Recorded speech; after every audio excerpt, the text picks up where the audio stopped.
नमस्कार दोस्तों, Hindi novel story explainer में आपका हार्दिक स्वागत है, जहां हर पन्ना एक नई कहानी और हर कहानी एक नया अनुभव लेकर आती है। यहां आपको सिस्टम, रोमांस और मैजिक की अनोखी कहानियां मिलेंगी। तैयार हो जाए इस शानदार सफर के लिए। अध्याय 131। हवाई अड्डे पर करेन और बातचीत। आदित्य ने अपनी निर्धारित उड़ान से पहले ही अपने विमान का निरीक्षण करने के लिए एक टीम भेज दी थी। एयरलाइंस का मालिक डी गुज़मैन परिवार का परिचित था और रेक्स ने आदित्य को यह तरजीह देने के लिए उससे सिर्फ एक शब्द कहा था। रेक्स ने मजाक में आदित्य से अपना खुद का निजी जेट खरीदने के लिए भी कहा, लेकिन आदित्य ने उसकी बातों पर सिर्फ मुस्कुराया। जब वे इटली के मिलान पहुंचे तो एयरपोर्ट कर्मियों ने उनके वीज़ा की जांच की, क्योंकि आदित्य का समूह बेहद संदिग्ध लग रहा था। सटीक रूप से कहें तो करण और उसके साथ आए सैनिकों ने एयरपोर्ट पर लोगों को धमकाया और किसी ने प्रबंधन को उनकी सूचना दे दी।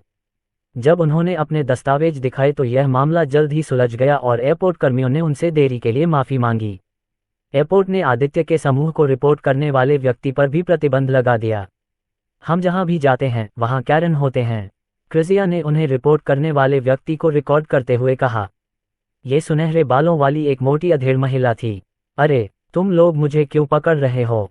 वे लोग अपराधियों जैसे लग रहे थे। तुम्हें उन्हें भी पकड़ लेना चाहिए, महिला चिल्लाई और हवाई अड्डे के सुरक्षा कर्मियों से छूटने के लिए संघर्ष करने लगी। करेन, इसका क्या मतलब है? आदित्य ने उलझन में क्रिजिया को देखा। क्रिजिया ने उसे एक आलोचनात्मक नज़र से देखा। मिस्टर सक्सेना, क्या आप एक गुफा में रहते हैं? आप कैसे नहीं जानते कि करेन क्या होता है? फिर उसने उसे समझाना शुरू किया। आदित्य ने उसकी बात सुनकर एहसास जताया। ऐसे लोग सिर्फ हमारे मनोरंजन के लिए होते हैं, उन्हें वैसे ही रहने दो। वह हंसा। क्रिजिया उसकी बातें सुनकर अपनी हंसी नहीं रोक सकी। आप बहुत मतलबी हैं, मिस्टर सक्सेना। इस छोटी सी घटना से उन्हें थोड़ी असुविधा हुई, लेकिन हवाई अड्डे ने उदारतापूर्वक उन्हें उनके बुरे अनुभव के मुआवजे के रूप में अगली उड़ान के लिए 50% की छूट दी। वे कहाँ हैं? आदित्य ने शांत स्वर में बेन से पूछा। उन्होंने कहा कि वे हवाई अड्डे के बाहर हमारा इंतजार कर रहे हैं। ब्रिजेश हांडा ने अपना फ़ोन देखते हुए जवाब दिया। समूह हवाई अड्डे से बाहर निकला और उन्होंने देखा कि कई मेबैक गाड़ियां उनका इंतजार कर रही थीं। वापस स्वागत है मेरे दोस्त।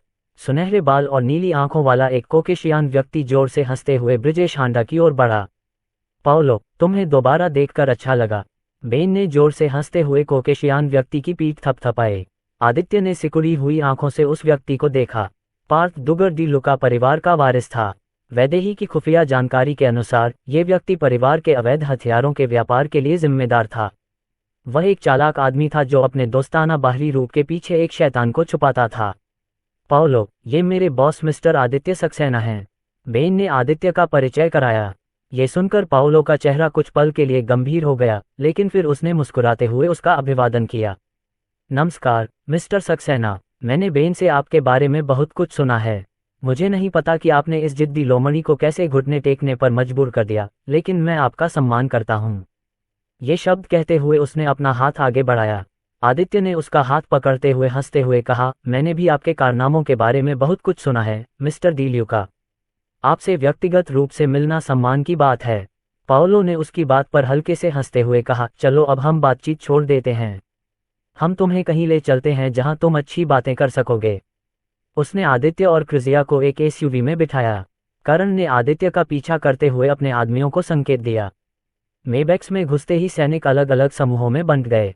पार्थ दुगर उन्हें डेलुका फैमिली के 5 स्टार होटलों में से एक में ले गए। उनके पहुंचने पर वह उन्हें होटल के निजी क्षेत्र में ले गए। पार्थ दुगर अपने 5 अंगरक्षकों को कमरे के अंदर ले आया, जबकि आदित्य केवल बेन, करण, क्रिया और कुणाल को लेकर आया। उसने बाकी सैनिकों को कमरे के बाहर खड़े रहने को कहा। मैंने बेन से आपके मामले के बारे में पहले ही सुन लिया है, लेकिन मैं उत्सुक हूँ। आपको उन सभी हथियारों की क्या ज़रूरत है? आपके ऑर्डर की मात्रा को देखते हुए ये हज़ारों सैनिकों को लैस कर सकता है।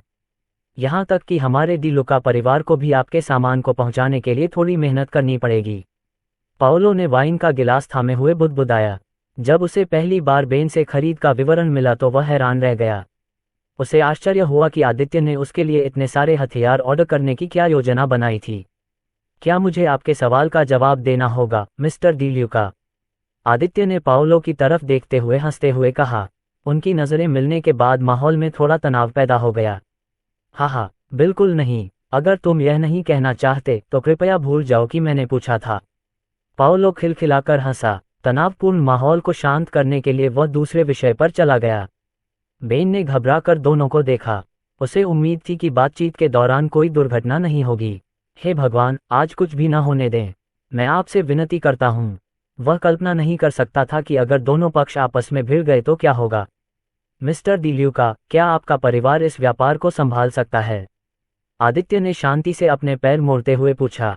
पाओलो का चेहरा गंभीर हो गया और उसने सिर हिलाया।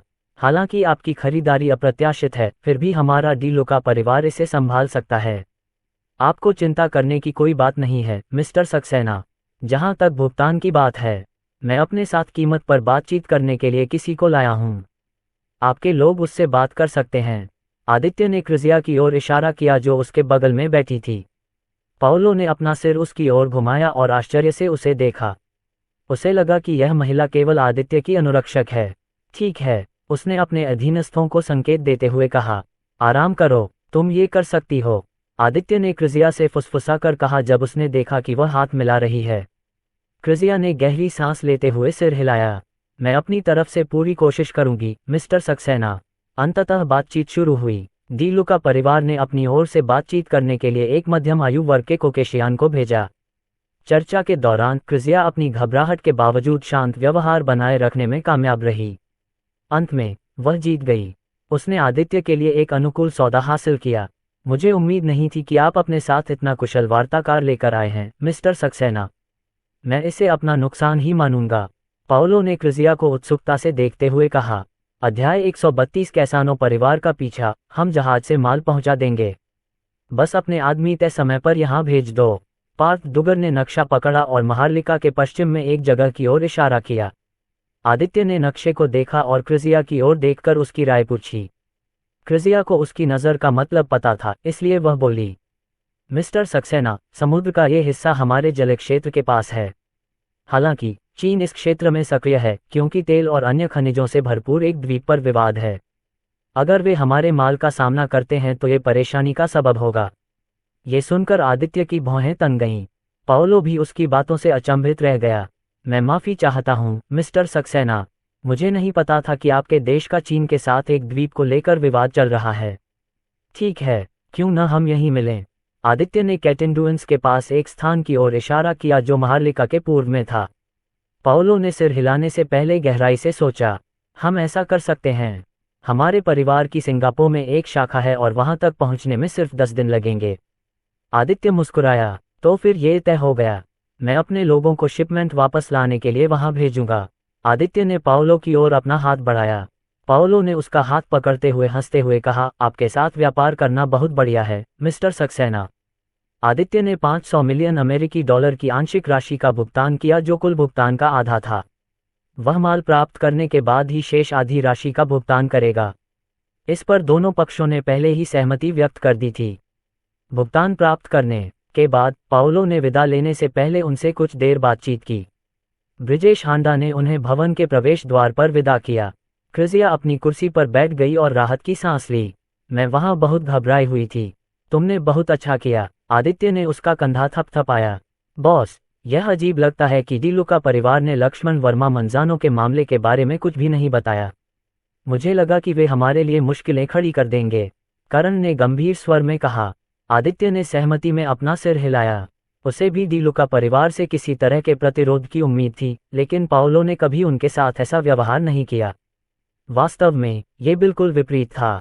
शायद बेन और पाओलो के बीच दोस्ती के कारण उन्होंने हमारे साथ सम्मानपूर्वक व्यवहार किया। उसने संदेह में बड़बड़ाया। बेवकूफ़ी भरी बात। आदित्य ने अपने दाहिने कान में कम्युनिकेटर पर वैदेही की ठंडी आवाज़ सुनी। क्या तुम्हें कुछ पता चला? आदित्य ने उसकी टिप्पणी सुनने के बाद पूछा। महोदय, मैंने डी ल्यूका परिवार के डेटाबेस की जांच करने के बाद कुछ दिलचस्प बातें जानी। पता चला कि कैसानो परिवार और डी ल्यूका परिवार के बीच कोरिया में एक समूह के स्वामित्व को लेकर बड़ा विवाद था। तब से वे एक दूसरे से झगड़ रहे हैं और उन्होंने एक दूसरे से निपटने के लिए गुप्त रूप से हथियारे भी भेजे हैं। यहाँ तक कि इस बात के भी संकेत हैं कि कैसानो परिवार ला कोसा नोस्ट्रा को छोड़ देगा। वैदेही ने ठंडे स्वर में कहा। ओह, ये हमारे लिए अच्छी बात है। कम से कम डी ल्यूका परिवार हमें परेशानी में नहीं डालेगा क्योंकि वे कैसानो परिवार से निपटने में व्यस्त हैं। यह आदित्य के समूह के लिए अच्छी खबर थी। वे पिछले कुछ समय से इस बात से चिंतित थे कि कैसानो परिवार उनकी बातचीत में हस्तक्षेप कर सकता है।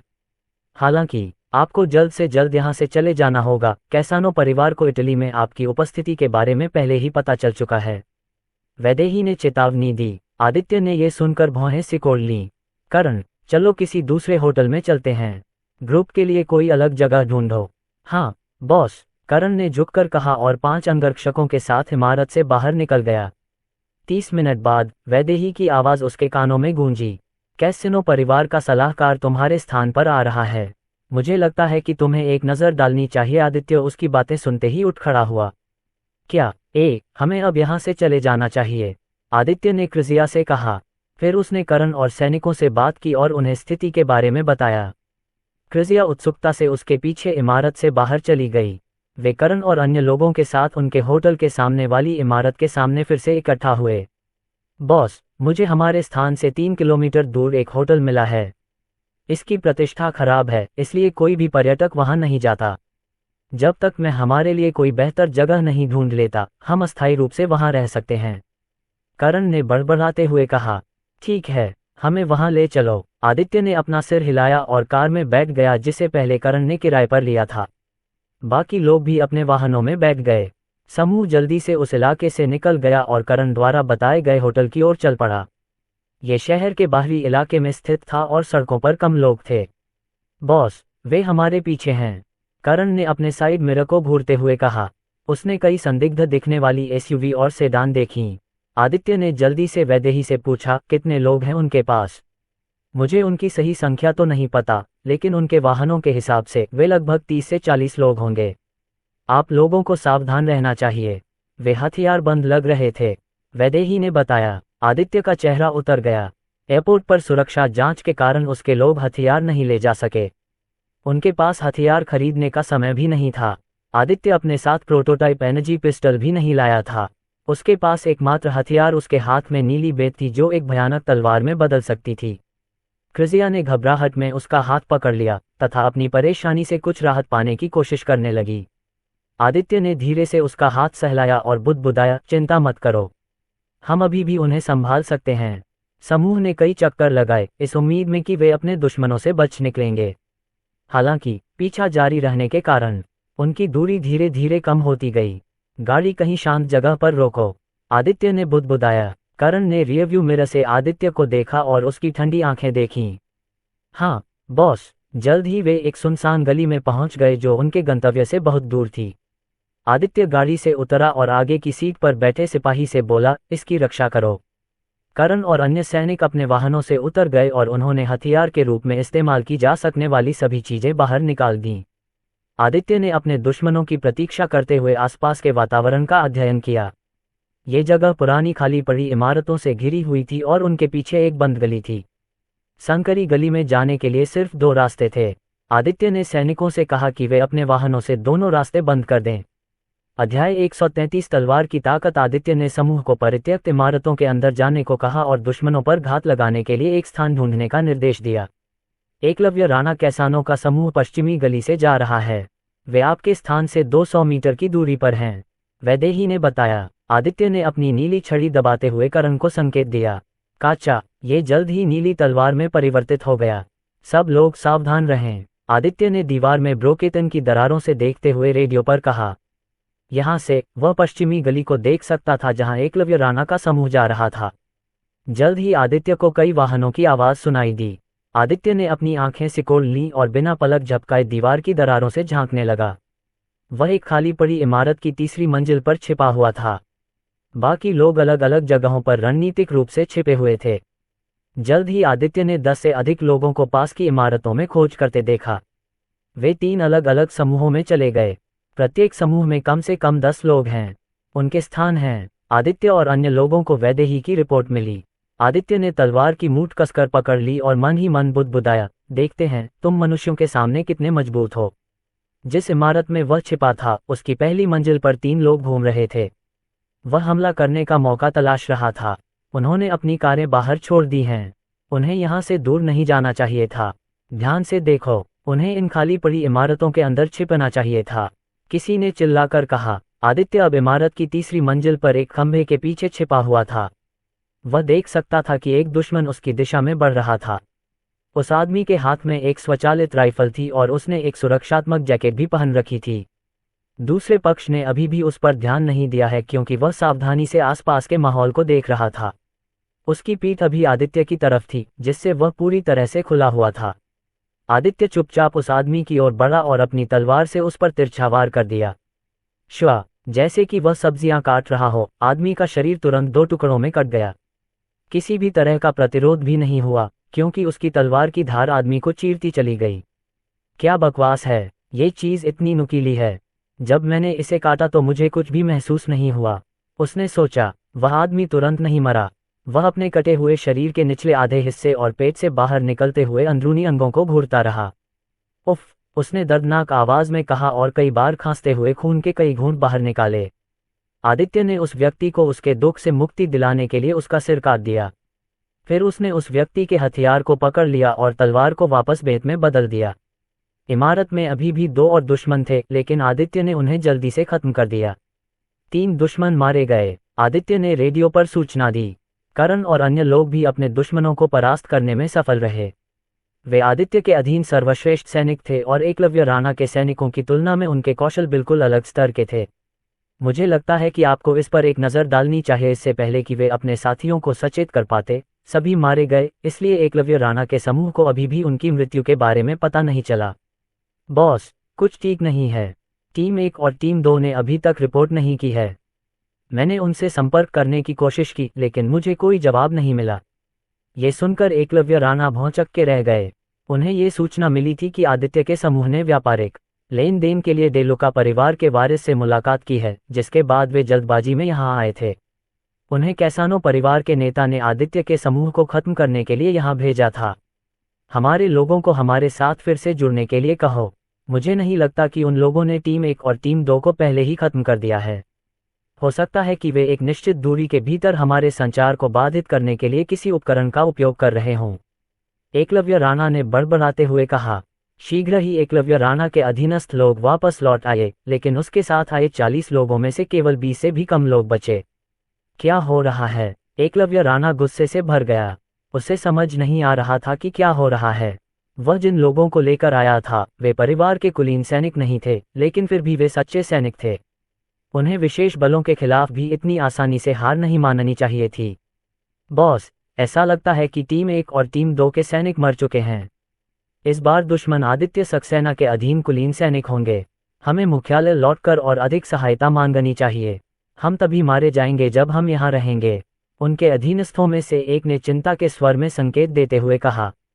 एकलव्य राणा हार नहीं मानना चाहता था, लेकिन टीम 1 और टीम 2 के गायब होने से उसे अपने दुश्मनों से डर लगने लगा। उसे नहीं लगता था कि वे बिना किसी को बताए अपने सैनिकों को मार सकते हैं।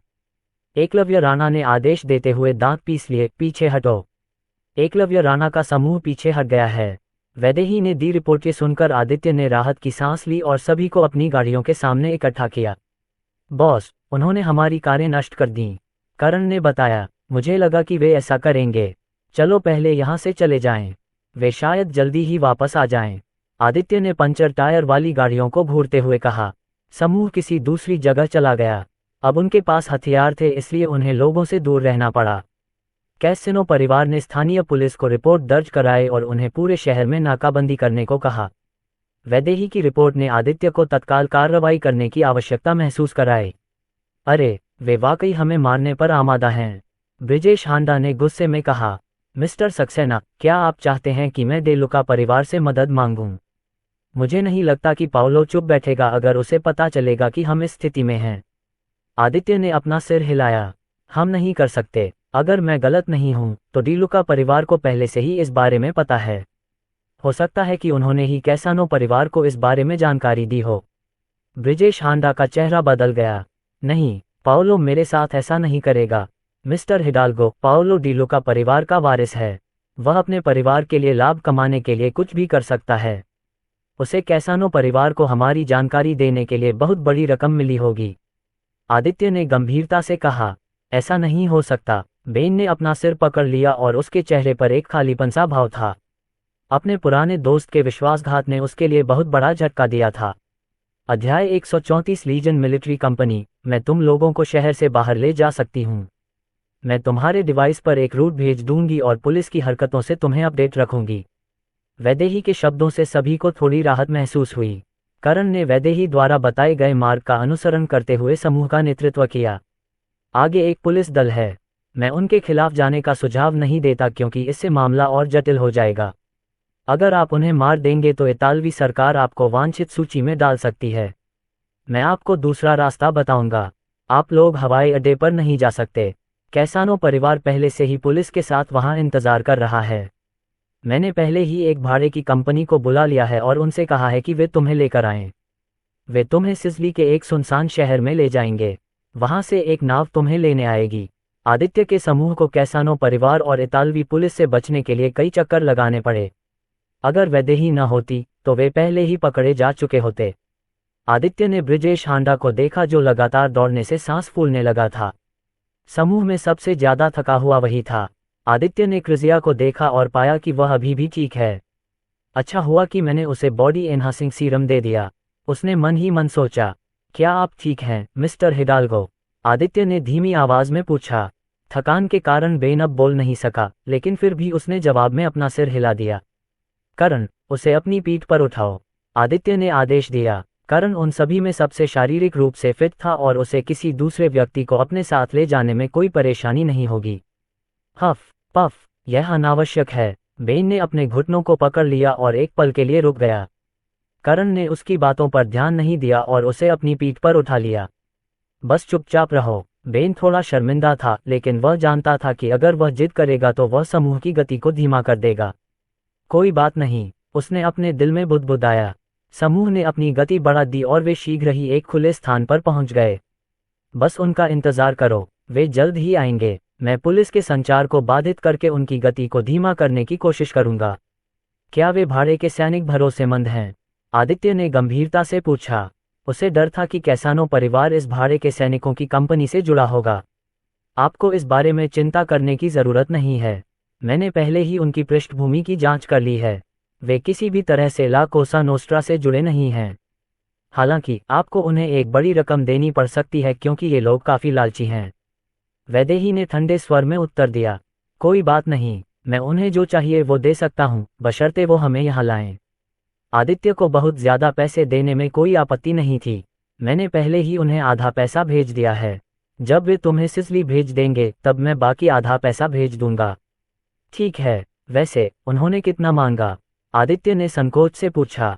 मुझे लगता है कि आपको एक नज़र डालनी चाहिए, $100 मिलियन। वैदेही ने उत्तर दिया। उसके शब्दों से आदित्य को सेक्सनेट पर लगभग चक्कर आ गया। क्या लूट है? वह कड़वाहट से मुस्कुराया। उस रकम से महारलिका में पहले से ही एक बहुत बड़ा भूखंड खरीदा जा सकता था। जल्द ही उन्होंने 4 हेलीकॉप्टरों को अपनी ओर उड़ते देखा। ये वही लोग हैं, मैंने उन्हें पहले ही तुम लोगों के बारे में बता दिया है, वैदेही ने कहा। जैसे ही हेलीकॉप्टर उतरा, कई हथियारबंद लोग उसमें से कूद पड़े और उनकी ओर बढ़े। कृपया अपने हथियार हमें अस्थायी रूप से सौंप दें, हम सिसिली पहुंचने पर उन्हें वापस कर देंगे, हथियारबंद लोगों में से एक ने गंभीर स्वर में चिल्लाया। ये सुनकर आदित्य की भौहें तन गईं, लेकिन फिर भी उसने वैदेही की बात पर भरोसा करना ही उचित समझा। हथियार उन्हें दे दो, उसने समूह को आदेश दिया। करण और अन्य सैनिकों ने हथियारबंद लोगों को ठंडी निगाहों से देखते हुए अपने हथियार उन्हें सौंप दिए। उनके हथियार छीनने के बाद एक भाड़े का सिपाही चिल्लाया, चलो अंदर आओ, हमारे पास ज्यादा समय नहीं है। आदित्य का समूह सशस्त्र लोगों की चौकस निगाहों के बीच तेजी से हेलीकॉप्टर में प्रवेश कर गया। आदित्य जब भाड़े के सैनिकों को देख रहा था तो वैदेही की आवाज उसके कानों में गूंजी। इस भाड़े के सैनिकों की कंपनी का नाम लीजन मिलिट्री कंपनी है। जाहिर है, इसका मालिक दक्षिण अफ्रीका का एक भूतपूर्व उच्चपदस्थ अधिकारी है। उसने दुनिया भर से कई सेवानिवृत्त सैनिकों को काम पर रखा है और उसने सैनिकों के एक बड़े समूह को प्रशिक्षित भी किया है जो अब उसके कुल कर्मियों का 70% है। वे अंगरक्षक सेवाएं और विशेष ऑपरेशन सेवाएं भी प्रदान करते हैं। मुझे इस कंपनी में कुछ दिलचस्प भी मिला। वैदेही एक पल के लिए रुकी। 10 साल पहले उन्होंने 5000 अफ्रीकी अनाथों को लिया और उन्हें एक प्रायोगिक सुपर सोल्जर प्रोग्राम के लिए सख्त प्रशिक्षण दिया। बच्चों ने एक बेहद कठोर शासन व्यवस्था का पालन किया जिसके परिणामस्वरूप उनमें से 4000 से ज्यादा की मौत हो गई। 10 साल के प्रशिक्षण के बाद केवल 69 लोग ही जीवित बचे और कंपनी उन्हें ओलेवेंडे कहती है, जिसका दक्षिण अफ्रीका में अर्थ है जीवित। मुझे ठीक से पता नहीं है कि ये 69 लोग कितने मजबूत हैं, क्योंकि कंपनी के डेटाबेस में उनके बारे में कोई जानकारी नहीं है। मैं आपको और जानकारी मिलने के बाद बताऊंगा। आदित्य को ये बात बहुत हैरान कर गई। उसने कभी नहीं सोचा था कि कोई 5000 बच्चों को सुपर सोल्जर बनने के लिए प्रशिक्षित करेगा, और इस प्रक्रिया में 4000 से ज्यादा बच्चों की मौत हो जाने के बाद वह पहले से ही कल्पना कर सकता था कि उन्हें किस नारकीय प्रशिक्षण से गुजरना पड़ा होगा। उनके पास भी एक सुपर सैनिक का अनुभव था, लेकिन वे बच्चे अलग थे। उन्हें कठोर प्रशिक्षण से गुजरना पड़ा, जो सबसे कठोर दिल वाले लोगों को भी पागल बना सकता था। 3 पड़ावों और 15 घंटे से अधिक की यात्रा के बाद समूह अंततः सिजली पहुंचा। लैंडिंग क्षेत्र में 5 हमर ट्रक और 100 से अधिक भाड़े के सैनिक उनकी प्रतीक्षा कर रहे थे। एक भाड़े के सिपाही ने करण के कंधे पर थपथपाया और सैनिकों की टोली की ओर इशारा करते हुए उससे कहा, वे तुम्हें बंदरगाह तक ले जाएंगे। जब तक तुम बंदरगाह पर नहीं पहुंच जाते, तुम्हारे हथियार उनके पास रहेंगे। उसने सोचा कि करण ही समूह का नेता है, इसलिए उसने उसे संदेश दिया। करण ने शांति से प्रतिक्रिया व्यक्त की। चलो चलें, उसने समूह को चिल्लाकर कहा। उसने ऐसा अभिनय किया मानो वह भाड़े के सैनिकों का ध्यान अपनी ओर आकर्षित करने के लिए नेता हो। एस्कॉर्टिंग पार्टी के नेता ने करण को अपना संक्षिप्त परिचय दिया। मैं हूं, अपने लोगों से कहो कि वे वाहनों में बैठ जाएं।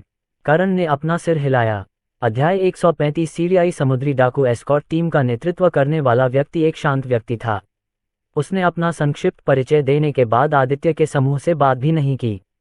वे 1 घंटे तक यात्रा करते रहे और फिर बंदरगाह पर पहुंचे, जहां एक परिवहन नाव ने उन्हें उतारा। नाव पर चढ़ने के बाद भाड़े के सैनिकों ने अपने हथियार लौटा दिए। इस नाव पर चालक दल भी लीजन मिलिट्री कंपनी का हिस्सा था। ये लोग इस तरह के मामलों को संभालने में अनुभवी लगते हैं। आदित्य ने मन ही मन सोचा, मैं इस जहाज का कप्तान हूं। हम आप लोगों को इस्तांबुल, तुर्की ले जाएंगे। हम आपके पासपोर्ट बनाने के लिए वहां 1 दिन रुकेंगे। आपके पासपोर्ट बनाने के बाद हमारी टीम आपको हवाई अड्डे तक ले जाएगी। बालाक्लावा मास्क पहने एक अफ्रीकी मध्यम आयु वर्ग के व्यक्ति ने कहा। आदित्य ने पूछा, इस्तांबुल पहुंचने में हमें कितने दिन लगेंगे? जहाज के कप्तान ने आदित्य की ओर देखा और कहा, मौसम और स्थिति के आधार पर 3 से 4 दिन। मुझे बताने के लिए धन्यवाद। आदित्य अन्य लोगों के साथ शयन कक्ष के अंदर चला गया। करण ने सैनिकों को बारी बारी से पहरा देने का आदेश दिया। हालांकि भाड़े के सैनिकों ने कोई दुश्मनी नहीं दिखाई, लेकिन तैयार रहना बेहतर था। नाव में सोने के लिए बहुत कम कमरे थे, इसलिए उन्हें 5 या 6 के समूह में रहना पड़ा। प्रत्येक कमरे में 2 से 3 डबल डेक बेड थे और चलने के लिए लगभग कोई जगह नहीं थी। मुझे माफ कर दो, मुझे तुम्हें ग्रुप के साथ मिलान नहीं लाना चाहिए था। आदित्य ने क्रिजिया को माफी मांगते हुए देखा। इस लड़की ने यहाँ आने के दौरान कई जानलेवा परिस्थितियों का सामना किया था। क्रिजिया ने सिर हिलाते हुए मुस्कुराहट बिखेरी। आपको माफी मांगने की जरूरत नहीं है, मिस्टर सक्सेना। मैंने आप लोगों के साथ जाने का फैसला किया। इसके अलावा अब मैं आपकी सहायक हूं, इसलिए मुझे हर समय आपके साथ रहना होगा। आदित्य ने उसके कंधे पर थपथपाते हुए आह भरी। तुम्हें आराम करना चाहिए। फिर उसने अपनी नजरें ब्रिजेश हांडा की ओर घुमाईं। उस लड़के के चेहरे पर उदासी थी और वह बीच बीच में कुछ सोचते हुए आहें भरता रहता था। मिस्टर हिडाल्गो, आपको थोड़ा आराम करना चाहिए। हमें नहीं पता कि अगले कुछ दिनों में क्या होगा, आदित्य ने याद दिलाया। ब्रिजेश हांडा ने सिर उठाकर उसे घूरा। उसने सिर हिलाया और जवाब दिया, मैं करूंगा। आदित्य ने उसके बाद कुछ नहीं कहा। वह भी यात्रा से थका हुआ था, इसलिए बिस्तर पर आराम करने लगा। बधाई हो, आपने 50 मिलियन अमेरिकी डॉलर का दावा किया है। इंटरनेट कनेक्शन न होने के बावजूद वह रहस्यमय ऐप से अपना दैनिक इनाम प्राप्त करने में कामयाब रहा। आदित्य धीरे से बिस्तर से नीचे उतरा। फिर उसने क्रिजिया और बेन की जांच की। वे अभी भी गहरी नींद में सो रहे थे, इसलिए उसने उन्हें परेशान नहीं किया। वह ताज़ी हवा लेने के लिए कमरे से बाहर चला गया। Good morning boss. करण और गार्ड ड्यूटी पर तैनात सैनिकों ने आदित्य को बाहर आते देख अभिवादन किया। आदित्य ने सिर हिलाकर उनकी ओर देखा। क्या स्थिति है? उसने करण की ओर देखते हुए पूछा। मुझे लगता है कि आपको एक नज़र डालनी चाहिए। कप्तान के अनुसार हम सीरियाई समुद्री डाकुओं के क्षेत्र में प्रवेश कर चुके हैं, इसलिए हमें सतर्क रहना होगा, करण ने गंभीर स्वर में उत्तर दिया। समुद्री डाकू? आदित्य ने अपनी भौहें उठाईं। करण ने सिर हिलाया। हालांकि सीरियाई समुद्री डाकू ताकतवर नहीं हैं, लेकिन उनमें से ज्यादातर स्वचालित राइफलों और आरपीजी से लैस हैं। अगर हम उनसे मुठभेड़ करते हैं तो हमें सावधान रहना होगा। आदित्य को यह सुनकर अच्छा नहीं लगा। उसके सैनिक केवल कैसानो परिवार से चुराई गई बंदूकों से लैस थे। अगर उनका सामना ऐसे समुद्री लुटेरों से होता जो आरपीजी से लैस होते तो ये खतरनाक होता। बॉस, इस जहाज के चालक दल इस क्षेत्र के विशेषज्ञ हैं। मैंने कल रात उन्हें देखा और पाया कि वे बहुत अच्छी तरह से सुसज्जित हैं। अगर हम उन समुद्री डाकुओं से भी भिड़ते हैं तो वे उनसे निपटने में सक्षम होने चाहिए। करण ने आदित्य के चेहरे पर भाव देखकर कहा। आदित्य ने सिर हिलाया। अपनी आंखें खुली रखना और अगर तुम्हें कुछ भी संदिग्ध लगे तो मुझे तुरंत सूचित करना। हाँ मालिक, सैनिकों ने उत्तर दिया। आदित्य शौच के लिए आराम कक्ष में चला गया। उसे समुद्री बीमारी महसूस हुई और उसका पेट खराब हो गया। आदित्य अपने साथ नीली छड़ी लाया था और उसके पैर में एक पिस्तौल भी बंधी हुई थी।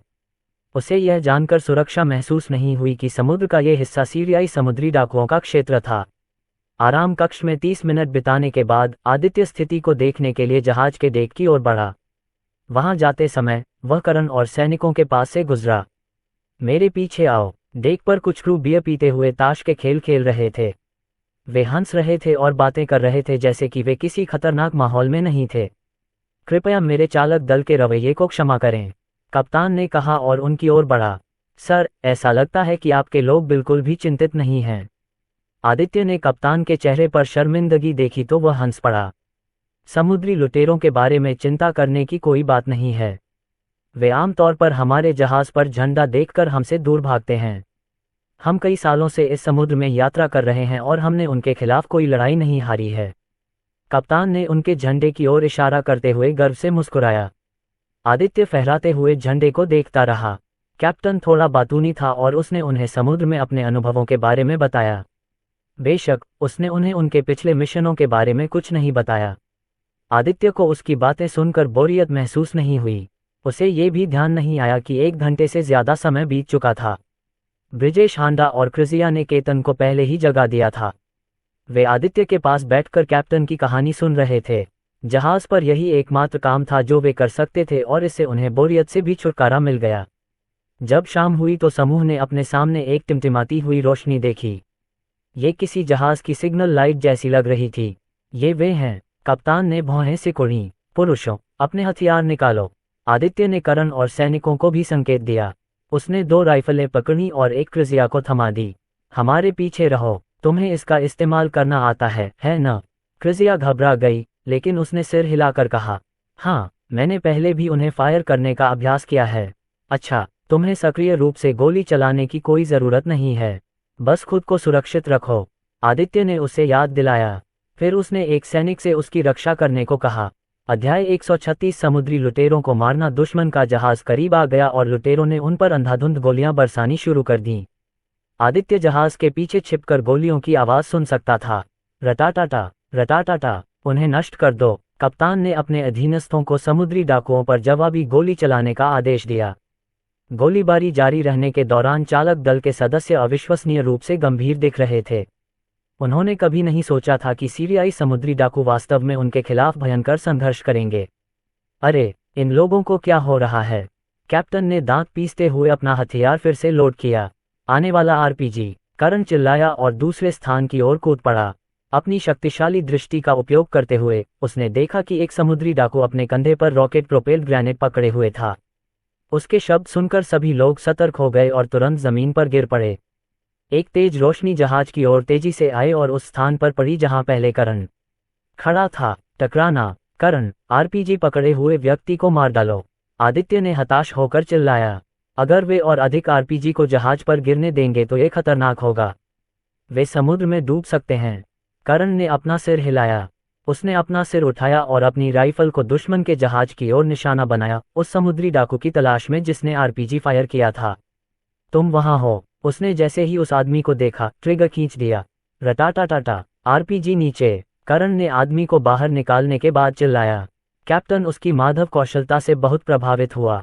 वह वास्तव में इतनी कम दृश्यता के बावजूद एक विशिष्ट लक्ष्य को खोजने में सफल रहा। आखिरकार रात हो चुकी थी। हमारे आरपीजी निकालो, मैं चाहता हूं कि तुम लोग उस जहाज को नष्ट कर दो, कप्तान ने गुस्से से चिल्लाया। वह पहले शेखी बघार रहा था कि अगर उनका झंडा फहराया गया तो समुद्री लुटेरे उन पर हमला करने की हिम्मत नहीं करेंगे। यह उसके चेहरे पर तमाचा मारने जैसा था, इसलिए उसने अपने गुस्से को शांत करने के लिए उन सभी समुद्री लुटेरों को मारने का मन बनाया। चालक दल के सदस्यों ने अपने आरपीजी निकाले और उन्हें फायर कर दिया। धमाका, धमाका, धमाका, धमाका। इस भयानक जवाबी हमले के कारण दुश्मन का जहाज आग की लपटों में घिर गया। कुछ समुद्री लुटेरे खुद को बचाने के लिए समुद्र में कूद गए, जबकि बाकी लोग आपातकालीन नाव का इस्तेमाल करके भाग गए। आदित्य ने भागते हुए समुद्री लुटेरों को गोली मार दी। उनके चेहरे पर एक ठंडा भाव था। इन लोगों ने उन पर हमला करने की पहल की थी, इसलिए उन्हें मारने में कोई पछतावा नहीं हुआ। 5 से ज्यादा दुश्मनों को मारने के बाद भी वह शांत महसूस कर रहा था। उसे नहीं पता था कि यह उस समय के सुपर सोल्जर अनुभव की वजह से था या फिर यह उसका असली व्यक्तित्व था। जब उसकी गोलियां खत्म हो गईं, तो उसने क्रिजिया को देखा और पाया कि वह भी समुद्री लुटेरों पर गोली चला रही थी। उसके चेहरे पर डर था, लेकिन दृढ़ संकल्प भी था। उसकी सुरक्षा के लिए जिम्मेदार गार्ड उसके सामने खड़ा था और दुश्मनों पर नजर रख रहा था। कुछ ही समय बाद उन्होंने अंततः समुद्री डाकुओं का सफाया कर दिया। क्रिजिया जहाज के किनारे पर झुककर फर्श पर गिर पड़ी और उसने अपनी राइफल को कसकर पकड़ रखा था। क्या तुम ठीक हो? आदित्य दौड़कर उसके पास आया और पूछा कि उसे कोई चोट तो नहीं लगी है। क्रिजिया ने कांपती आवाज में जवाब देते हुए अपना सिर हिलाया। मैंने किसी को मार दिया। आदित्य ने उसके कंधे थपथपाए। क्रिजिया, तुम्हारे पास लड़ने के अलावा कोई विकल्प नहीं है। अगर हम उन्हें नहीं मारते तो हम अब तक मर चुके होते। मुझे लगता है तुम्हें एक नज़र डालनी चाहिए। क्रिजिया ने उसके पैरों को गले लगा लिया और चुपचाप रोने लगी। ये देखकर आदित्य की सांस फूल गई। उसे शहर में एक प्रसिद्ध होटल की जनरल मैनेजर के रूप में सफल जीवन जीना था। उनके हाल के अनुभवों ने उसे बहुत बड़ा झटका दिया होगा। आदित्य को समझ में नहीं आ रहा था कि किसी को कैसे सांत्वना दी जाए, इसलिए वह उसके पास बैठकर उसकी पीठ पर हाथ फेरने लगा। अगले दिन आदित्य बहुत तेज सिरदर्द के साथ उठा। पिछली रात उसे ठीक से नींद नहीं आई थी, इसलिए उसने पहरा देने की पहल की। उसने सिर्फ 2 घंटे से ज्यादा की नींद ली थी। जब वह उठा तो सुबह के 6 बज चुके थे। आदित्य खड़ा हुआ और क्रिजिया को देखने लगा, जो उसके ऊपर बिस्तर पर सो रही थी। यह अच्छी बात थी कि वह समुद्री लुटेरों के साथ भयावह मुठभेड़ के बावजूद सोने में कामयाब रही। आदित्य ने अपना फोन उठाया और अपना दैनिक इनाम प्राप्त किया। बधाई हो, आपने 100 मिलियन अमरीकी डॉलर का दावा किया है। कल दावा किए गए पैसे को शामिल करते हुए आदित्य ने कुल 150 मिलियन अमरीकी डॉलर का दावा किया। इससे सैन्य कंपनी को भुगतान किए जाने वाले पैसे खत्म हो जाएंगे और उसके पास अतिरिक्त 50 मिलियन अमरीकी डॉलर होंगे। आदित्य ने कप्तान का अभिवादन किया और उससे पूछा कि क्या जहाज को कोई नुकसान हुआ है। ये बस मामूली क्षति है। हमें बस 1 सप्ताह तक इसकी मरम्मत करनी है और यह बिल्कुल नया जैसा हो जाएगा। कप्तान ने मुस्कुराते हुए जवाब दिया। ये सुनकर अच्छा लगा। आदित्य ने अपनी नज़रें उससे हटा लीं। माफ़ कीजिए, ये शब्द कहकर वह चला गया। 3 दिन बाद वे तुर्की पहुंचे। दूसरी टीम उन्हें इस्तांबुल ले गई, जहां उन्होंने नकली आईडी और पासपोर्ट बनाए। यह ज़रूरी था क्योंकि उन्हें अपनी पहचान छिपानी थी। वैदेही ने उन्हें बताया कि कैसानो परिवार की इस्तांबुल में एक शाखा है, इसलिए उन्हें सावधान रहना होगा। पिछले 3 दिनों में आदित्य के फ़ोन की बैटरी लगभग खत्म हो गई थी। सौभाग्य से इस्तांबुल पहुंचने तक ये बच गया। उसने दैनिक पुरस्कारों से एक और ब्लूप्रिंट और बड़ी मात्रा में नकदी का दावा किया। उसने ब्लूप्रिंट की एक तस्वीर ली और उसे वैदेही को भेजा और उसे हथियार निगम को इसका अध्ययन करने देने के लिए कहा। इस समय यह समूह लीजन मिलिट्री कंपनी के भाड़े के सैनिकों के साथ इस्तांबुल के हवाई अड्डे की ओर जा रहा था। कैसी हो तुम? आदित्य ने क्रिजिया को देखा। क्रिजिया ने मुस्कुराते हुए जवाब दिया, मैं अब ठीक हूँ मिस्टर सक्सेना। आपको मेरी चिंता करने की ज़रूरत नहीं है। मैं उतनी कमज़ोर नहीं हूँ जितना आप सोचते हैं। वह हंसी। आदित्य ने उसकी बातें सुनकर कुछ नहीं कहा। वह अभी भी उसकी आंखों में बेचैनी देख सकता था। जल्द ही समूह हवाई अड्डे पर पहुंच गया। अपने बॉस से कहो, मैं जल्द ही उनसे संपर्क करूंगा।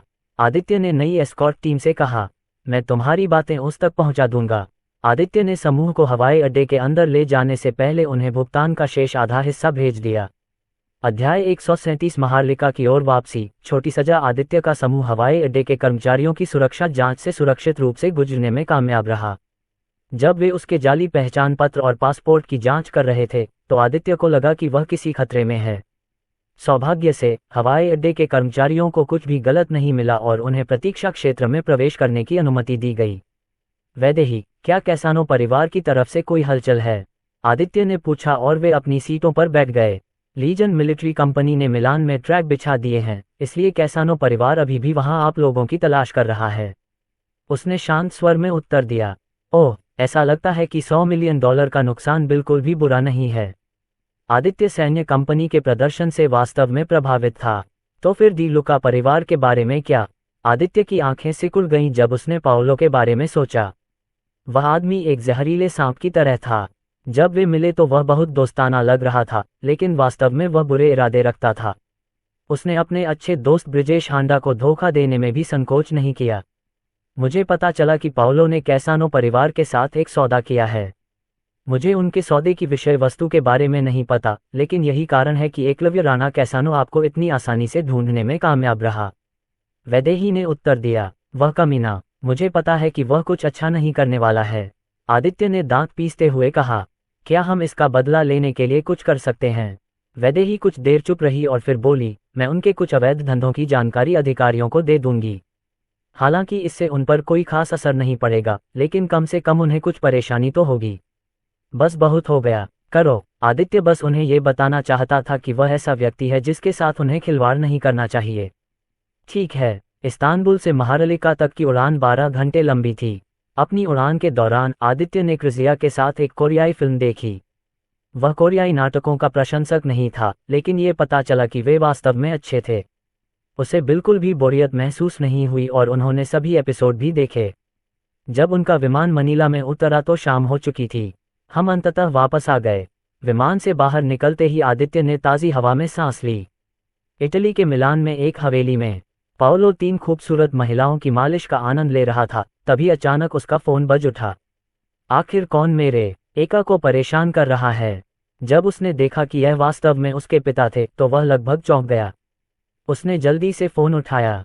पिताजी, क्या मैं आपकी कुछ मदद कर सकता हूँ? पाओलो, क्या हो रहा है? हमारे व्यापार में लीक क्यों हो गई? तुमने क्या किया? उसके पिता की गुस्से भरी सैक्सना उसके कानों में गूंज उठी। उसने अपने कानों को शोर से बचाने के लिए फोन दूर खींच लिया। मुझे नहीं मालूम पिताजी। पाओलो इस खबर से घबरा गया, लेकिन उसे विश्वास था कि इसका उससे कोई लेना देना नहीं है। चुप रहो। तो फिर ऐसा क्यों है कि केवल तुम्हारे नाम से होने वाले कारोबार की ही जानकारी लीक होती है? क्या तुम मुझे बेवकूफ़ समझते हो? तुम्हें ये सब साफ करना होगा। उसके पिता ने उस पर गुस्से से चिल्लाने के बाद फोन काट दिया। कॉल के अंत में पाओलो ने अपनी भौहें सिकोड़ लीं। उसके कारोबार में लीक क्यों हो गई? उसने तुरंत अपने अधीनस्थों से संपर्क किया और उनसे पूछा कि क्या हो रहा है, लेकिन उनमें से किसी ने भी संतोषजनक उत्तर नहीं दिया। बेकार की चीज़ों का ढेर। उसने गुस्से में अपना फ़ोन लगभग फेंक दिया।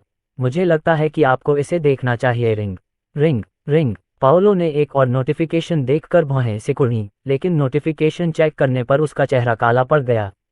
ये सिर्फ एक छोटा सा मैसेज था, लेकिन उसे आखिरकार समझ आ गया कि लीक के लिए कौन जिम्मेदार था। आपने हमारे साथ विश्वासघात किया, मी डी लुका। ये तो बस एक छोटी सी सज़ा है।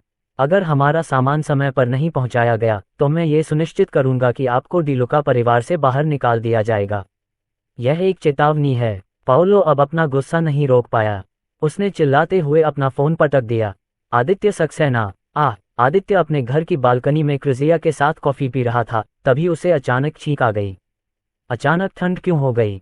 उसने कॉफ़ी का प्याला पकड़ते हुए बुदबुदाया। मिस्टर सक्सेना, कल के लिए आपकी क्या योजना है? क्रिजिया ने उनकी ओर देखते हुए पूछा।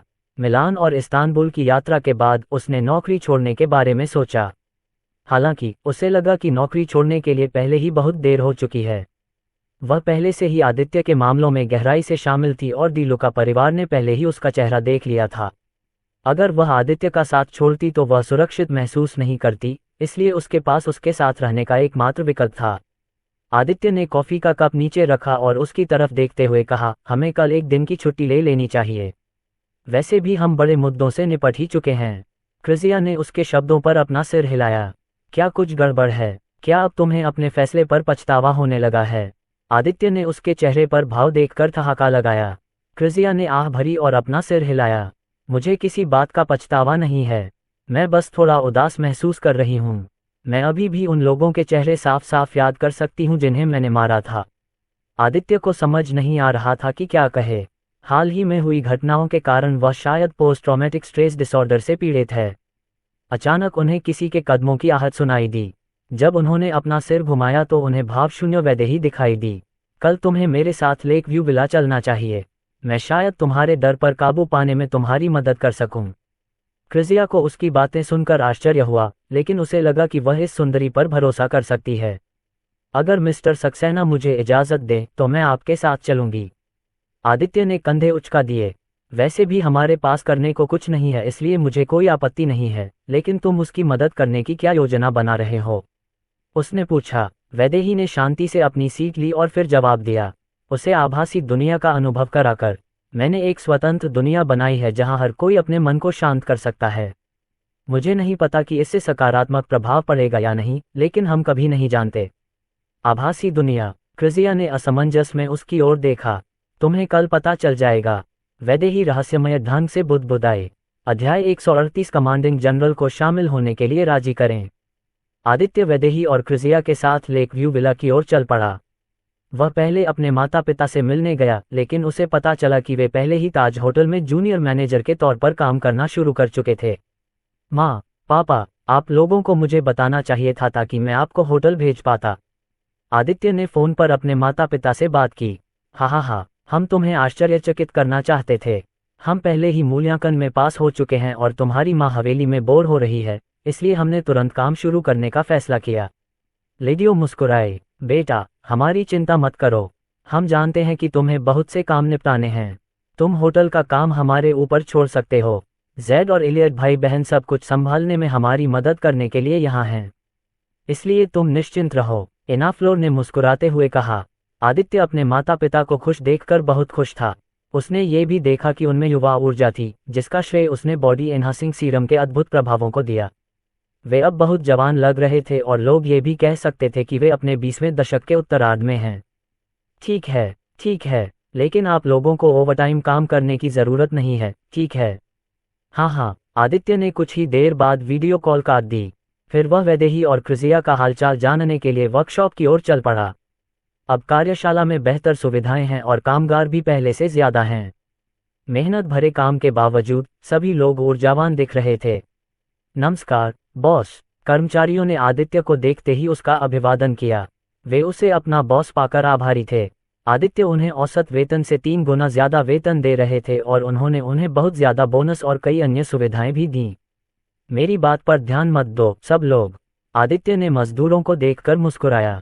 उनके ईमानदार हाव भाव उसे उस समय की याद दिला रहे थे जब वह अभी भी निर्माण मजदूर के तौर पर काम कर रहा था। यही कारण था कि वह उनके प्रति बहुत उदार था। उसने उनके बच्चों को स्कूल भेजने में भी मदद की। आदित्य कार्यशाला के अंदर टहलते हुए व्यस्त कर्मचारियों को देख रहा था। उसने उन सैनिकों को भी देखा जो आभासी दुनिया में गहन प्रशिक्षण ले रहे थे। उन्हें ये प्रशिक्षण शुरू हुए कई सप्ताह हो चुके हैं और उनके समग्र युद्ध कौशल में सुधार हुआ है। आखिरकार वे आभासी दुनिया में प्राप्त अनुभवों का उपयोग मृत्यु की चिंता किए बिना कर सकते थे। आदित्य को वैदेही के दफ्तर में 2 लड़कियां मिलीं। यहाँ उसके पास एक खास वर्चुअल कैप्सूल है जो सैनिकों द्वारा इस्तेमाल किए जाने वाले कैप्सूल से कहीं ज्यादा खास है। क्या वह आभासी दुनिया में प्रवेश कर चुकी है? आदित्य ने क्रिजिया की ओर देखते हुए पूछा, जो पहले से ही कैप्सूल के अंदर थी। वैदेही ने उसे घूरकर देखा और सिर हिलाया। उसका PTSD हल्का है, इसलिए आभासी दुनिया उसके डर पर काबू पाने में उसकी मदद कर सकती है। आपने उसके शरीर में बॉडी एनहांसिंग सीरम भी इंजेक्ट किया है, इसलिए उसके लिए लंबे समय तक आभासी दुनिया में रहना ठीक रहेगा। बस उसे ज्यादा मत धकेलो, आदित्य ने याद दिलाया। क्यों, क्या वह आपकी सहायक नहीं है? इसके अलावा अगर ज़ॉम्बी वायरस फैलता है तो उसे और भी क्रूर परिस्थितियों के लिए तैयार रहना चाहिए। आपको उसके साथ सिर्फ इसलिए नरमी नहीं बरतनी चाहिए क्योंकि वह एक महिला है। शायद वह युद्ध में आपकी सोच से ज्यादा प्रतिभाशाली हो। वैदेही ने ठंडे स्वर में उत्तर दिया। आदित्य ने भौहें सिकोड़ लीं। वैदेही के शब्द बहुत तार्किक थे और वह कोई खंडन नहीं कर सका। तुम सही कह रहे हो। वैसे क्या तुमने डेलुका परिवार से निपटा है? तुम्हें खुद ही इसे देखना चाहिए, वैदेही ने कहा और उसे लैपटॉप थमा दिया। स्क्रीन पर एक पॉज्ड वीडियो रिकॉर्डिंग थी जिसमें पार्थ दुगर दिख रहा था। मुझे लगता है कि तुम्हें इसे देखना चाहिए। आदित्य ने प्ले बटन दबाया। वीडियो में पाओलो की अपने पिता के साथ बातचीत रिकॉर्ड की गई थी। उनकी बातचीत से उसे पता चला कि पाओलो के कारोबार की जानकारी अधिकारियों को लीक कर दी गई थी, जो उसके लिए बहुत बड़ा झटका था। आदित्य सक्सेना, उसने पाओलो को उसका नाम चिल्लाते हुए अपना फोन तोड़ते हुए भी देखा। तुमने ऐसा कौन सा ईमेल भेजा था कि वह इतना परेशान हो गया? आदित्य ने हंसते हुए वैदेही को लैपटॉप लौटा दिया। विक्रांत, वैदेही ने लैपटॉप को अपनी डेस्क पर रखते हुए उसे अनदेखा कर दिया। पाओलो को डर था कि हम उसके और भी कारोबार लीक कर देंगे, इसलिए उसने अपने लोगों से कहा कि वे आपके द्वारा ऑर्डर किए गए हथियारों और उपकरणों को प्राथमिकता दें। हालांकि आपको सामान की डिलीवरी के दौरान सावधान रहना चाहिए। वह आदमी कुछ करने की कोशिश कर सकता है। ठीक है, मैं उस समय फतेह राठी को अपने साथ ले आऊंगा ताकि वह बेवकूफ़ कुछ अजीब न कर दे। आदित्य हंसा। वैदेही ने उसे घूरते हुए कहा, तुम माल लाने के लिए युद्धपोत का इस्तेमाल करने की योजना बना रहे हो? बिल्कुल नहीं, पोसेडॉन 001 को अभी गुप्त रखना होगा। मैं एक अलग जहाज का उपयोग करूंगा। हालांकि महारलिका के आर्म्स कॉर्पोरेशन के पास कोई शक्तिशाली आधुनिक युद्धपोत नहीं है, फिर भी वे कुछ विश्वसनीय जहाज बनाने में कामयाब रहे। आदित्य ने जवाब दिया, सेना के लिए तुम्हें इतनी दूर क्यों जाना पड़ा? तुमने कहा था कि ज़ॉम्बी वायरस 2 महीने में फैल जाएगा, इसलिए तुम्हें कमांडिंग जनरल के आदेशों का पालन करने की ज़रूरत नहीं होनी चाहिए। तुमने उसके लिए कैसानो परिवार और डीलुका परिवार से भी भिड़ गए। वैदेही ने उसे हैरानी भरी नज़रों से देखा। आदित्य को उसका हाव भाव देखकर आश्चर्य हुआ। ऐसा देखना दुर्लभ था क्योंकि वह ज़्यादातर समय ठंडी दिखती थी। हालांकि उसने ऐसा व्यवहार किया जैसे उसने यह नहीं देखा। लेफ्टिनेंट जनरल रिवेरा ने मुझे मेरे दादा की याद दिला दी। आदित्य ने ये शब्द कहते हुए एक सीट ले ली। मैं बस सेना को कुछ देना चाहता हूं जो वायरस फैलने पर उनकी मदद करेगा। उसने आगे कहा, तुम उसे मदद करने के लिए क्यों नहीं राजी करती? वैदेही ने अचानक सुझाव दिया। आदित्य ने यह सुनकर सिर हिलाया, यह आसान नहीं होगा। कमांडिंग जनरल राष्ट्रपति के प्रति वफादार है। क्या होगा अगर उसे राष्ट्रपति का असली रूप पता चल गया? वैदेही ने ठंडे स्वर में कहा। हाँ, क्या मतलब है तुम्हारा? आदित्य ने भौहें सिकोड़ी। वैदेही अपने दराज की ओर चली गई और एक हार्ड ड्राइव पकड़ ली। फिर उसने हार्ड ड्राइव को अपने लैपटॉप से कनेक्ट किया। ये देखो, उसने कहा। आदित्य खड़ा हुआ और उत्सुकता से लैपटॉप की ओर देखने लगा। ये है अध्याय 139 तन में झवेरी। वैदेही ने उन्हें जो दिखाया वह राष्ट्रपति के भ्रष्टाचार का सबूत था। रुको, राष्ट्रपति भी लक्ष्मण वर्मा के ड्रग कार्टेल में शामिल हैं। कोई आश्चर्य नहीं कि लक्ष्मण वर्मा सर्वाधिक वांछित अपराधी होने के बावजूद देश से बाहर निकलने में कामयाब रहा। आदित्य ने जो देखा उससे वह दंग रह गया। उन्होंने गोपनीय निधि के नाम पर देश के अरबों डॉलर भी चुरा लिए। राष्ट्रपति ने देश के किसानों और मजदूर वर्ग को समर्थन देने का वादा किया था, लेकिन पता चला कि वह केवल बातें ही कर रहे थे। ये कमीना। आदित्य ने अध्यक्ष के भ्रष्ट आचरण को देखकर मेज पटक दी। वह लक्ष्मण वर्मा से भी बदतर था। अगर आप ये बात कमांडिंग जनरल को दिखा दें तो शायद आप उन्हें फंसाने में कामयाब हो सकें। वैदेही ने सुझाव दिया। आदित्य ने गहराई से सोचा। कमांडिंग जनरल को लोगों की भलाई की चिंता है, इसलिए अगर उसे इस बारे में पता चलेगा तो वह निश्चित रूप से क्रोधित हो जाएगा। वह राष्ट्रपति से जवाब मांगने के लिए मलाकानांग पैलेस पर भी हमला कर सकता है। ये बहुत जोखिम भरा है। वह बुरा आदमी राष्ट्रपति पर हमला कर सकता है। देश में अराजकता फैल जाएगी और हमें अपनी योजनाओं को क्रियान्वित करने में मुश्किल होगी। आदित्य ने अपना सिर हिलाया। तुम्हारी बातें तो सही हैं। हैरानी की बात है कि वैदेही ने उससे सहमति जताई, लेकिन उसके अगले शब्दों ने उसे अचंभित कर दिया। तो हमें बस उसे मारना है और ऐसे सुराग लगाने हैं जिससे पता चले कि लक्ष्मण वर्मा ही अपराधी है। आदित्य को लगा कि यह पागलपन है, लेकिन आगे सोचने पर उसका विचार वास्तव में अच्छा था। वे राष्ट्रपति से निपटने में सक्षम होंगे और लक्ष्मण वर्मा उनके लिए दोष स्वीकार करेंगे। ईमानदारी से कहूं तो यह इतना बुरा नहीं लगता। हालांकि राष्ट्रपति को हटाना आसान नहीं होगा। वाकई वह बहुत सतर्क व्यक्ति है। उसने अपनी सुरक्षा सुनिश्चित करने के लिए एक पूरी सुरक्षा कंपनी को नियुक्त करने में लाखों डॉलर खर्च किए हैं। वह जहां भी जाता है वहां उसके कई अंगरक्षक होते हैं। यहां तक कि उसका परिवार भी पूरी तरह सुरक्षित है। वैदेही ने सहमति में सिर हिलाया। आदित्य ने उन भाड़े के सैनिकों को याद किया जिन्होंने उन्हें सुरक्षित घर पहुंचाया था। क्या हम लीजन मिलिट्री कंपनी को काम पर रखें? क्या आपने नहीं कहा था कि उनके पास सुपर सैनिकों से बनी एक विशिष्ट सेना है? उसकी बातें सुनकर वैदेही चुप हो गई। आदित्य ने ठंडे स्वर में मुस्कुराते हुए कहा, राष्ट्रपति अपनी सुरक्षा सुनिश्चित करने के लिए लाखों डॉलर खर्च करने को तैयार हैं, लेकिन मुझे उनका सिर काटने के लिए और अधिक खर्च करने में कोई आपत्ति नहीं है। अगर यह एक साधारण इकाई होती तो वे निश्चित रूप से राष्ट्रपति की हत्या करने में विफल होते, लेकिन अगर ये लीजन मिलिट्री कंपनी की ओलेवेंडे यूनिट होती तो वे इसे अंजाम दे सकते थे। वैदेही को इस प्रायोगिक सुपर सैनिक इकाई पर पूरा भरोसा था क्योंकि उसने उनके कारनामों की रिपोर्ट देखी थी। यहाँ तक कि उसके जैसे एक उन्नत कृत्रिम जीवन रूप ने भी उन सैनिकों की प्रशंसा की जो उस नारकीय प्रशिक्षण से बच गए। तो फिर ये तय हो गया, लीजन मिलिट्री कंपनी से संपर्क करो। बेहतर होगा कि वे महारलिका आएं। आदित्य मुस्कुराया। उसने अभी तक इस ओलेवेंटे यूनिट को नहीं देखा था, लेकिन उसे वैदेही के फैसले पर भरोसा था। ठीक है। पलक झपकते ही 3 दिन बीत गए और जब आदित्य जागा तो उसे खुशखबरी मिली। लीजन मिलिट्री कंपनी का मालिक महारलिका में उनसे व्यक्तिगत रूप से मिलने आ रहा था। आदित्य देखना चाहता था कि किस तरह का आदमी ऐसे भयानक सुपर सैनिकों को प्रशिक्षित कर सकता है। मुझे लगता है कि आपको एक नज़र डालनी चाहिए। आदित्य किसी को सचेत नहीं करना चाहता था, इसलिए उसने गुप्त रूप से एक दल को हवाई अड्डे से सैन्य कंपनी के मालिक को लाने के लिए भेज दिया। जब वह व्यक्ति हवाई अड्डे पर पहुंचा तो शाम के 4 बज चुके थे। तो यह महारलिका है, तन्मय जावेरी ने विमान से बाहर निकलते हुए बुदबुदाया। बॉस, आपको यहाँ व्यक्तिगत रूप से क्यों आना पड़ा? एक अधीनस्थ ने धीमी आवाज में पूछा। तफरी ने जवाब देते हुए अपना सिर हिलाया। मैं कैसे नहीं कर सकता था? क्या तुम्हें पता था कि आदित्य सक्सेना कितना भुगतान करने की योजना बना रहा था? अपने अधीनस्थ की उलझन भरी अभिव्यक्ति को देखते हुए तफारी ने आगे कहा, 1 बिलियन अमरीकी डॉलर। वह उस कीमत पर पूरी कंपनी को किराए पर लेना चाहता है। अब क्या आपको समझ में आया कि मैं यहाँ व्यक्तिगत रूप से क्यों आया हूँ? उनके अधीनस्थ उनके शब्दों से अचंभित रह गए। 1 बिलियन अमरीकी डॉलर। जब वे बातें कर रहे थे तो तफारी ने अचानक अपनी भौहें सिकोड़ लीं और अपनी नज़र एक निश्चित दिशा में घुमाई। उसने देखा कि कुछ लोग उनकी ओर बढ़ रहे हैं। उनके हाव भाव से उसे पता चल गया कि वे युद्ध में अनुभवी सैनिक थे। ओह, ऐसा लगता है कि मिस्टर सक्सेना के पास कुछ काबिल लोग हैं। उसने दिलचस्पी से देखा। नमस्ते, मी जुलू। मैं कुणाल हूँ, मी सक्सेना का अधीनस्थ। उन्होंने मुझे आपको लेने के लिए यहाँ भेजा है। बॉस कोई बड़ा हंगामा नहीं करना चाहते थे, इसलिए वे यहाँ व्यक्तिगत रूप से नहीं आए। मुझे उम्मीद है कि आप समझ गए होंगे। कुणाल ने तफारी और उसके आदमियों को परखते हुए अपना परिचय दिया। तफारी अपने साथ 4 लोगों को लाया था और उन सभी की आवाज़ खतरनाक थी।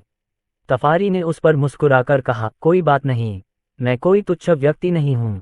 कृपया हमारे पीछे आइए, हम आपको बॉस के पास ले जाएंगे। कुणाल उन्हें हवाई अड्डे से बाहर ले गया। गाड़ी में घुसने के बाद तफारी ने कुणाल के साथ मिलकर उन लोगों को देखा। अपने अनुभव से उसे लगा कि ये लोग बहुत से युद्धों में भाग लेने वाले श्रेष्ठ सैनिक थे। आदित्य को ये लोग कहाँ मिले? जल्द ही वे फोर्ब्स पार्क में स्थित हवेली में पहुंच गए।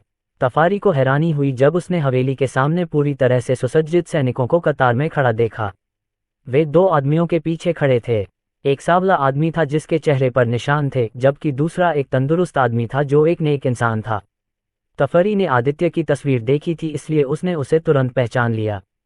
हालांकि उसके बगल में खड़ा व्यक्ति काफी रहस्यमय था। वास्तव में उसके पास एक आभा थी जो उसकी कंपनी में प्रशिक्षित सुपर सैनिकों से भी बढ़कर थी। मुझे लगा कि कुणाल उसका सबसे मजबूत अधीनस्थ था। ये पता चला कि उसके पक्ष में एक और अधिक शक्तिशाली जानवर था। यहाँ व्यक्तिगत रूप से आने के लिए धन्यवाद, मिस्टर जुलू। आदित्य ने मुस्कुराते हुए अपना हाथ बढ़ाया। तफरी ने आदित्य का हाथ पकड़ते हुए मुस्कुराते हुए कहा, आपसे मिलकर खुशी हुई, मिस्टर सक्सेना। हमारे पास बात करने के लिए बहुत कुछ है। चलो पहले अंदर चलते हैं। आदित्य ने अपनी ईमानदारी दिखाने के लिए उसे अपने घर आमंत्रित किया। तफरी के मातहतों ने आदित्य और उनके आसपास खड़े सैनिकों की तरफ सावधानी से देखा। सैनिकों से खतरा महसूस होने पर उनके शरीर में तनाव पैदा हो गया। अध्याय 140 बड़ी पेशकश। मिस्टर जुलू, मेरा प्रस्ताव अभी भी कायम है। मैं अगले 10 सालों के लिए आपकी कंपनी की सेवाएं लेना चाहता हूं। मैं आपको $1 बिलियन का भुगतान करूंगा और आपके प्रदर्शन के आधार पर अतिरिक्त लाभ भी दूंगा। मैं आपकी कंपनी में सबसे अच्छा प्रदर्शन करने वाले सैनिक को व्यक्तिगत प्रोत्साहन भी दूंगा। आदित्य ने अपनी उंगलियां टेबल पर क्रॉस करके अपना प्रस्ताव बताया। तफारी ऊपर से शांत रहे, लेकिन उनके अधीनस्थ अपनी निगाहों में आश्चर्य छिपा नहीं पाए। उनकी कंपनी 10 साल पहले स्थापित हुई थी, लेकिन उन्हें हाल के वर्षों में कोई बड़ा अनुबंध नहीं मिला है। उन्हें सबसे ज्यादा आदित्य के समूह को बचाने के लिए $100 मिलियन का भुगतान मिला था।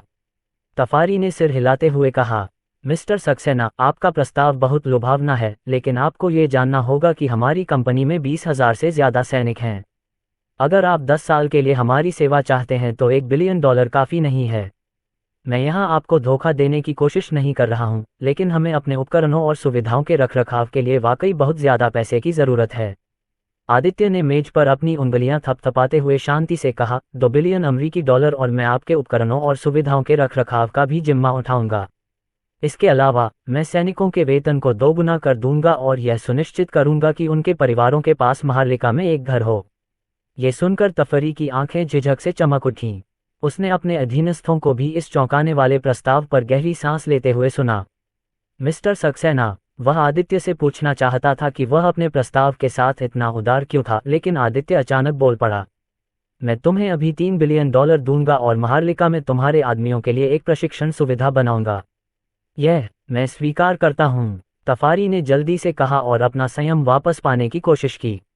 उनकी कंपनी का वार्षिक लाभ केवल करोड़ों में था, क्योंकि उनकी अधिकांश कमाई कंपनी के उपकरणों के रखरखाव और विकास पर खर्च होती थी। बहुत बढ़िया, आपके साथ काम करना खुशी की बात है, मिस्टर जुलू।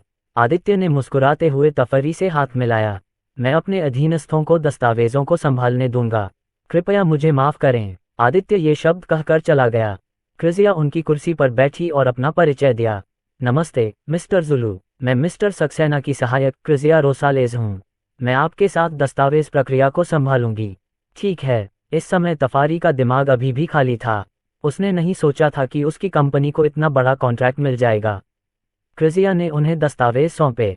फिर उन्होंने लीजन मिलिट्री कंपनी की भावी दिशा के बारे में बताया। तफारी को अनुबंध में कुछ भी गलत नहीं लगा, इसलिए उन्होंने तुरंत उस पर हस्ताक्षर कर दिए। मिस क्रिजिया, क्या हमें वाकई अपना बेस महार्लिका में स्थानांतरित करना होगा? यही उनकी एकमात्र चिंता थी। उनके लोग पहले से ही दक्षिण अफ्रीका में जीवन जीने के आदी थे, इसलिए कुछ विरोध हो सकता है। क्रिजिया ने अपना सिर हिलाया। ये सही है। अगर लीजन मिलिट्री कंपनी यहाँ होगी तो हमारे लिए यह बहुत आसान होगा। आपको किसी भी चीज़ के बारे में चिंता करने की ज़रूरत नहीं है, मिस्टर जुलू। हम लागत का प्रबंध करेंगे और हम ये भी सुनिश्चित करेंगे कि आपके सैनिकों के परिवारों के पास यहाँ एक अच्छा घर हो। उनके बच्चे स्कूल जा सकेंगे और उनकी पत्नियाँ उनके लिए नौकरी की प्रतीक्षा कर रही होंगी। तफारी उसके शब्दों पर चुप हो गया। उन्होंने जो लाभ प्रदान किए वे पहले से ही उसकी उम्मीदों से परे थे। उस मामले में मुझे अपने लोगों की ओर से आप लोगों को धन्यवाद देना चाहिए, तफारी ने गंभीरता से कहा। क्रिजिया ने उस पर मुस्कुरा कर कहा, तुम लोग पहले से ही हम में से एक हो। इस तरह के शिष्टाचार की कोई ज़रूरत नहीं है। अनुबंध पर हस्ताक्षर के बाद तफारी और उसके आदमियों को ताज होटल ले जाया गया। होटल जाते समय उनके एक अधीनस्थ ने अचानक कहा, बॉस, क्या मैं अभी सपना देख रहा हूँ? क्या हमें अभी $3 बिलियन का भुगतान मिला है? ऐसा लगता है कि हमारे त्याग का फल मिल गया है। आप लोगों को अच्छा काम करना होगा और मिस्टर सक्सेना के भरोसे को निराश नहीं करना होगा। तफारी को भी यकीन नहीं हुआ। हाँ बॉस, मुझे लगता है कि आपको एक नज़र डालनी चाहिए। आदित्य अपनी हवेली की बालकनी में शराब पी रहा था, तभी क्रिजिया उसके पास आए। मिस्टर सक्सेना, सब कुछ ठीक ठाक रहा। हमें बस सैनिकों के आने का इंतज़ार करना है, उसने बताया। बुरा नहीं है। राइजिंग ड्रैगन ग्रुप को उनके नए प्रोजेक्ट के बारे में सूचित करें। मैं चाहता हूं कि बेस और प्रशिक्षण सुविधा 2 महीने से कम समय में बन जाए। मुझे परवाह नहीं है कि वे प्रक्रिया को तेज करने के लिए कितने लोगों को काम पर रखते हैं। मुझे बस परिणाम चाहिए। 50 दिन से ज़्यादा बीत चुके हैं जब से उसने पहली बार अपना दैनिक इनाम लिया था। समय बीतता जा रहा था और जैसे जैसे दिन बीतते जा रहे थे वह और भी ज़्यादा चिंतित होता जा रहा था। हाँ मिस्टर सक्सेना, क्या आप ये भी चाहते हैं कि मैं डी गुज़मैन परिवार और मोंटेफाल्को परिवार को इस बारे में बताऊं? क्रिजिया ने संकोच से पूछा। आदित्य ने एक पल के लिए हिचकिचाहट दिखाई और फिर अपना सिर हिला दिया। अभी उन्हें बताने की कोई ज़रूरत नहीं है।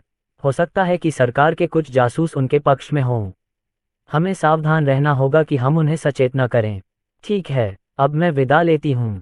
क्रिजिया ने विदा लेने से पहले सिर झुकाया। आदित्य ने शराब का गिलास घुमाते हुए रात के शांत आसमान को देखा। ये शांति कब तक रहेगी? उसने चेहरे पर उलझन भरी नज़र से आह भरी। अगले दिन आदित्य को माजदा से रिपोर्ट मिली कि कोई उनके विनिर्माण संयंत्र में घुसपैठ करने की कोशिश कर रहा है। क्या हमारी उड़ने वाली कार परियोजना के बारे में कोई लीक था? वह भौहें सिकुड़ते हुए बिस्तर से उछल पड़ा। हाल ही में उसने कंपनी को और अधिक उड़ने वाली कारें बनाने और अन्य वाहनों के उत्पादन को अस्थायी रूप से रोकने का आदेश दिया। इस कदम ने अन्य कार ब्रांडों का ध्यान आकर्षित किया होगा। नहाने के बाद आदित्य वैदेही के कमरे में गया। दस्तक दस्तक दस्तक, अंदर आ जाओ। वैदेही की ठंडी आवाज़ कमरे में गूंज उठी। आदित्य ने दरवाजा धक्का दिया और देखा कि वैदेही शांत भाव से अपने बिस्तर पर बैठी है। मुझे माजदा से एक रिपोर्ट मिली है। लगता है कि वहाँ कुछ समस्या है। आदित्य ने कुर्सी पकड़ते हुए कहा। आप घुसपैठ की बात कर रहे हैं? आदित्य उसकी बातें सुनकर चौंक गया। तुम्हें पहले से पता है? मुझे कैसे नहीं पता? आपने मुझे उन पर नज़र रखने के लिए कहा था। वैदेही भावशून्य भाव से उसे देखती रही।